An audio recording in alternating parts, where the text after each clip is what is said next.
विद्यार्थी मित्रों, good morning, सुप्रभात। कक्षा 10वीं पाठ क्रमांक 8 गजल। गजलकार कवि माणिक वर्मा। गजल गजल के बारे में थोड़ी सी चर्चा करते। गजल विदा है क्या? असल में गजल अरबी साहित्य की प्रसिद्ध ऐसी काव्य विधा है। अरबी साहित्य की प्रसिद्ध ऐसी ये काव्य विधा बाद में फारसी, उर्दू, नेपाली, हिंदी ऐसे कई साहित्य में वह लोकप्रिय हो चुकी। असल में गजल जो शब्द है, इसका अरबी भाषा में क्या अर्थ होता है? अरबी भाषा में इस शब्द का अर्थ होता है औरतों से या औरतों के बारे में बात करना। लेकिन इसका एक प्रकार का स्वरूप क्या है?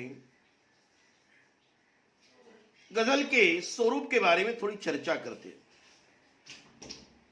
गजल एक ही बहर और वजन के अनुसार लिखे गए शेरों का समूह होता है। जो शेर होते हैं उसमें इन शेरों का समूह जो वजनदार हो, बहरदार हो, ऐसे समूह जो होता है शेरों का, उसे गजल कहते। इसके पहले शेर को मतला कहते। क्या कहते? मतला। और गजल के अंतिम शेर को मक्ता कहते। आमतौर पर गजलों में शेरों की विषम संख्या होती है, जैसे 3, 5, 7, 9 और कुछ। एक गजल में कम से कम 5 से लेकर 25 शेर तक हो सकते हैं। गजल के शेर में तुकांत शब्दों को, गजल के शेरों में जो तुकांत शब्द होते हैं उनको काफिया कहा जाता है। और शेरों में दोहराए गए जाने वाले शब्दों को रदीफ कहा जाता है। काफिया और रदीफ ये दो शब्द अक्सर शेरों में महत्वपूर्ण माने जाते हैं। तुकान शब्द होते हैं उसे काफिया कहते हैं, और जो शब्द जो है दोहराए जाते हैं शेरों में उसे रदीफ कहते हैं। शेर की अंतिम पंक्ति जो होती है बच्चों, उसे मिसरा कहा जाता है। शेर की अंतिम पंक्ति को मिसरा कहा जाता है। गजल के सबसे अच्छे शेरों को शाहे बैत कहा जाता है। क्या कहा जाता है? शाहे बैत। गजल के ऐसे संग्रह को दीवान कहते हैं, और उर्दू का पहला दीवान शायर कुली कुतुब शाह को माना जाता है। असल में थोड़ा गजल का आरंभ अरबी साहित्य की काव्य विधा के रूप में हुआ। मतलब इसकी शुरुआत जो है अरबी साहित्य, उसकी काव्य विधा के रूप में इसका आरंभ हुआ। ये उसका इतिहास बताता है। अरबी से फिर फारसी, अरबी से फारसी साहित्य में आने पर यह विधा थोड़ा सा विस्तार द्वारा जो श्रृंगारिक, ऐसा कहते हैं कि गजल यानी क्या? दीदार, इश्क, माशूका। तो उसका विस्तार फिर जो है थोड़ा फारसी साहित्य में दिखाई देने लगा। दैहिक प्रेम, आध्यात्मिक प्रेम, इसमें वो बदल दिया गया। अरबी का इश्क मजाजी फारसी में इश्के हकीकी हो गया। बच्चों, फारसी से उर्दू में आने पर भी गजल का स्वरूप जो का त्यों स्वीकार किया गया था। गालिब जैसे उर्दू के श्रेष्ठ गजलकार फारसी गजलों को ही ज्यादा महत्वपूर्ण मानते थे। इकबाल की आरंभिक गजलें भी इसी प्रकार की मानी जाती थी।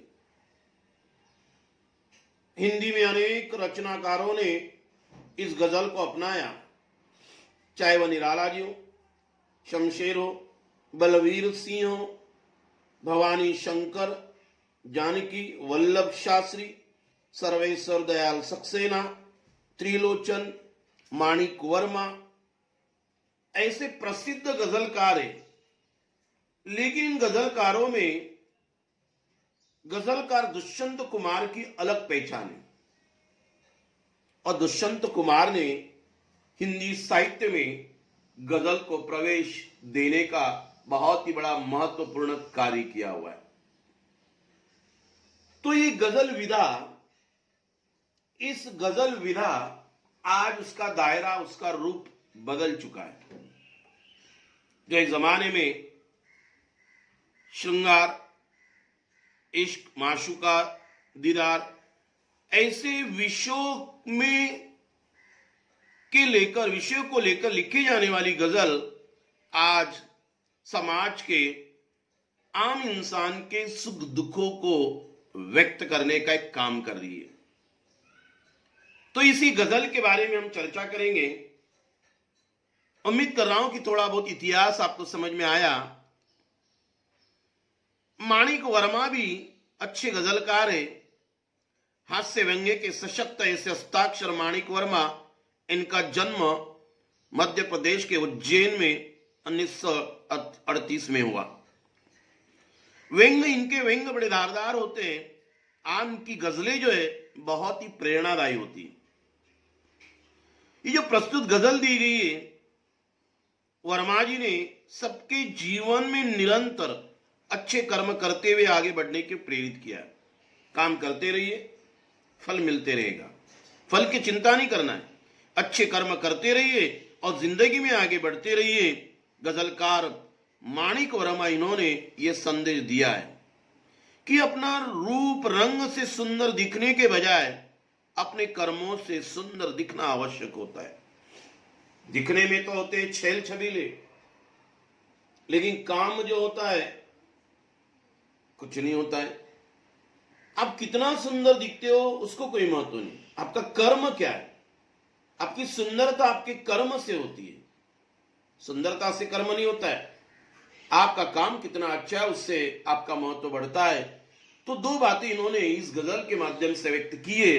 नंबर एक, काम करते रहिए और अपने आप को सुंदर दिखने के बजाय अपने कर्म से सुंदर दिखते रहिए। ये बात माणिक वर्मा इन्होंने इस गजल के माध्यम से व्यक्त की है। अभी उसका थोड़ा स्पष्टीकरण देखते हैं गजल का। कवि माणिक वर्मा कहते हैं, आपसे किसने कहा कि स्वर्णिम शिखर बनकर दिखो, शोक दिखने का है तो फिर नींव के अंदर दिखो। स्वर्णिम सोने के रंग का।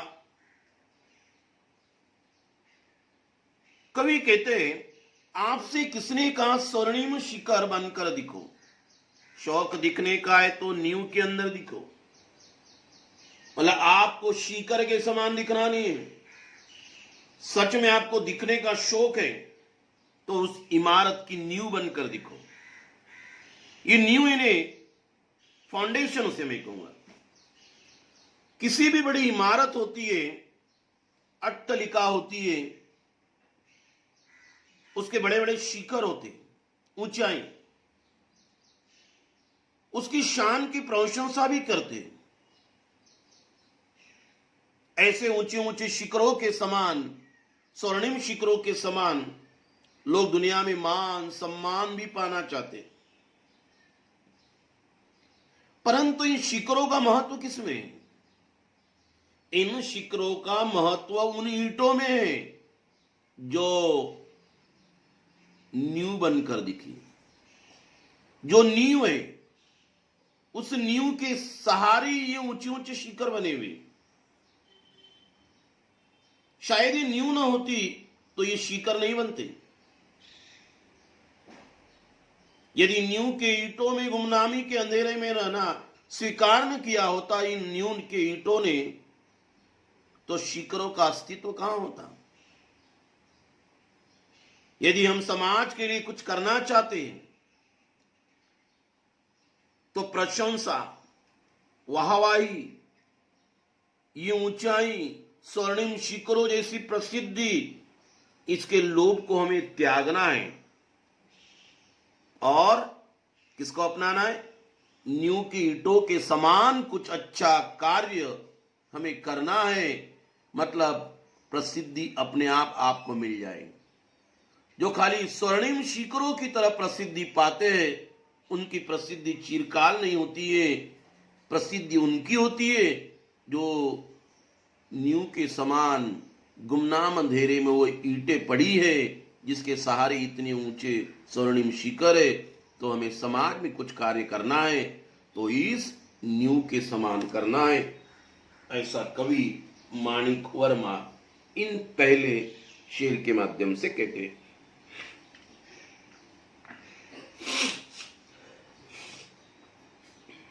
दूसरे शेर को हम पढ़ते। चल पड़ी तो गर्द बनकर आसमानों पर लिखो। चल पड़ी तो गर्द बनकर आसमानों पर लिखो, और अगर बैठो कहीं तो मिल का पत्थर दिखो। चल पड़ी तो गर्द, गर्द का अर्थ होता है धूल। आसमान यानी आकाश, बैठो यानी बैठना, मील का पत्थर। रास्ते पे अंतर गिनने के लिए 1 मील 2 मील उस जमाने में होता था, वहां पत्थर रखे जाते, दिशा दिखाने का काम करते, अंतर बताने का काम करते। कवि कहते, माणिक वर्मा जी क्या कहते? चल पड़ी तो गर्द बनकर आसमानों पर लिखो, और अगर बैठो कहीं तो मिल का पत्थर दिखो। कवि कहते, यदि आप मंजिल की ओर अग्रसर हैं, अपने मंजिल, अपना मकसद जब आगे बढ़ना चाहते हैं, तो आसमानों तक हमें क्या करना है? छा जाना है। जैसे आंधी तूफान आता है, पृथ्वी से आकाश तक, आसमानों तक गर्द यानी धूल और मिट्टी हमें दिखाई देती है। हमारे काम की भी चर्चा हो, चारों तरफ प्रभाव हो, इतना हमें आसमानों तक आगे बढ़ते हुए काम करना है। ठीक है, यदि हम अपने मंजिल की ओर बढ़ने के हुए कहीं हम बैठ जाए, मतलब अपनी मंजिल तक कभी पहुंच ना पाए, तो कम से कम हमें क्या है? वो मील का पत्थर बनकर दिखना है। कौन सा मील का पत्थर? जो पत्थर पथिक होते, यात्री होते, राही होते, जो रास्ते से अपनी मंजिल की ओर बढ़ते, तो उस समय वो पत्थर बनकर हमें क्या करना है? उनको दिशा दिखाने का काम करना है। कम से कम वो मील का पत्थर मानो, हम क्या करें? उस मील की पत्थर की तरह हम पहुंच नहीं पा रहे, मंजिल तक आगे बढ़ नहीं पा रहे, तो कम से कम उस रास्ते में या उस रास्ते में हम मील के पत्थर के समान काम करेंगे। जो आने वाले, जो पथिक है, यात्री है, जो अपने मंजिल की ओर बढ़ते समय, उनको हम क्या करेंगे? सहायता करेंगे। कम से कम हमें, जब हम क्रियाशील नहीं होते, हम मंजिल तक पहुंच नहीं पाते, तो कम से कम हमें दूसरों की मदद करनी चाहिए। जीवन में कभी कभी हम अपने लक्ष्य तक नहीं पहुंच पाते, तो ऐसे वक्त हमें हताश निराश नहीं होना चाहिए। मैं अपने लक्ष्य तक पहुंच नहीं पाया तो क्या हुआ, मैं अपने आसमानों तक किसी तरह से काम करते करते लक्ष्य तक नहीं पहुंच पाया तो क्या हुआ, बल्कि मैं कम से कम जो पहुंचने वाले लोगों को दिशा दिखाने का काम करूंगा। उस मील के पत्थर के समान, जो मील का पत्थर होता है वो हमें सतर्क करता है, अंतर के बारे में जानकारी देता है, दिशा दिखाता है, उसी प्रकार से मैं लोगों को दिशा दिखाने का काम करूंगा, ऐसा कवि दूसरे शेरों के माध्यम से कहते हैं। तीसरा शेर हम देखते हैं। सिर्फ देखने के लिए दिखना कोई दिखना नहीं, सिर्फ देखने के लिए दिखना कोई दिखना नहीं, आदमी हो तुम गगर तो आदमी बनकर दिखो। सिर्फ देखने के लिए दिखना कोई दिखना नहीं। कुछ लोगों का मकसद ही होता है खाली दिखना, सजना संवरना, सुंदर दिखना, तो उसे कोई दिखना नहीं कहते। सच में दिखना है हमें तो आदमी को आदमी बनकर दिखना है। जो उसके अंदर मानवीय गुण है, आदमियत है, वह गुण बनकर हमें दिखना है। मतलब सुंदर दिखने के बजाय, सजने संवरने के बजाय हमें अपना कर्म करते हुए दिखना है। एक आदमी के अंदर कौन से गुण होने चाहिए, वो गुण हमें अंगीकार कर, अपना कर, बनकर दिखना है। कवि वाणिक वर्मा कहते, ईश्वर ने मनुष्य जीवन दिया है, मनुष्य जीवन देने के बाद हमारा काम है उस मनुष्य जीवन की सार्थकता को निर्माण करना। लेकिन कुछ मनुष्य ऐसे होते अपने जीवन में केवल सजना संवरना सुंदर दिखना ही समझते। सिर्फ देखने के लिए दिखना कोई दिखना नहीं, अपने जीवन में वो संवरना सुंदर दिखना इतना ही कार्य महत्वपूर्ण मानते। तो ये कार्य हमें नहीं करना है, हमारे द्वारा किए गए काम सुंदर होने चाहिए। दिखने को महत्व नहीं, काम के कारण सुंदरता आती है, सुंदरता के कारण काम का महत्व नहीं होता है। मनुष्य ने मानव जीवन को, ये मानव जीवन ही मनुष्य ने श्रेष्ठ दिया है। इसीलिए आदमी यानी आदमियत, इस गुणों को हमें अपनाना है। हमारा कोई भी काम ऐसा हो जो मानवता के दायरे से बाहर न हो। समाज में सभी व्यवहार जो हम करेंगे वो आदमी बनकर करेंगे। इसीलिए सजने संवरने दिखने को कोई महत्व नहीं होता है। सच में तुम्हें आदमी है तो आदमियत को अपनाओ, आदमी बनकर दिखो, आदमी के जो गुण है वो समाज में उपयोगी या निर्माण करो। ऐसा तीसरे शेर के माध्यम से कवि माणिक वर्मा कहते हैं। चौथा शेर देखते हैं। जिंदगी की शक्ल जिसमें टूटकर बिखरे नहीं, जिंदगी की शक्ल जिसमें टूटकर बिखरे नहीं, पत्थरों के शहर में वो आईना बनकर दिखो। जिंदगी की शक्ल, शक्ल यानी चेहरा, टूटकर बिखरे नहीं, बिखरना यानी फैलना।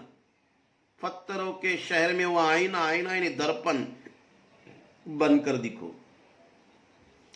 कभी हमें सलाह देते हैं, कभी कहते हैं कि हमें ऐसी शख्सियत बनना है चाहे कोई भी प्रतिकूल परिस्थिति क्यों ना आए, हमें टूटना नहीं, बिखरना नहीं, ना हमें विचलित होना है। बिना टूटे बिना बिखरे हम परिस्थिति का डटकर सामना करेंगे, मतलब पत्थरों के शहर में भी हम आईना बनकर दिखेंगे।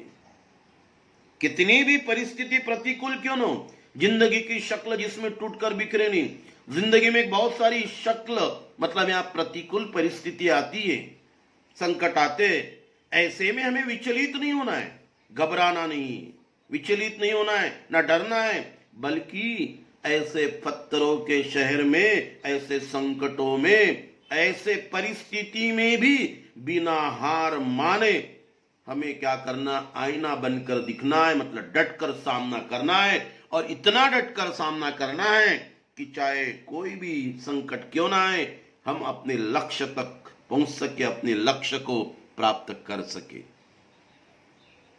तो माणिक वर्मा, इनके 4 शेर हमने यहां पूर्ण किए। बच्चों, उम्मीद है कि आपको ये समझ में आए होंगे। इस गजल का ये हमारा पार्ट 1 यहां पूर्ण होता है। बचे हुए जो शेर है, इसी गजल में पार्ट 2 में हम पूर्ण करेंगे। धन्यवाद।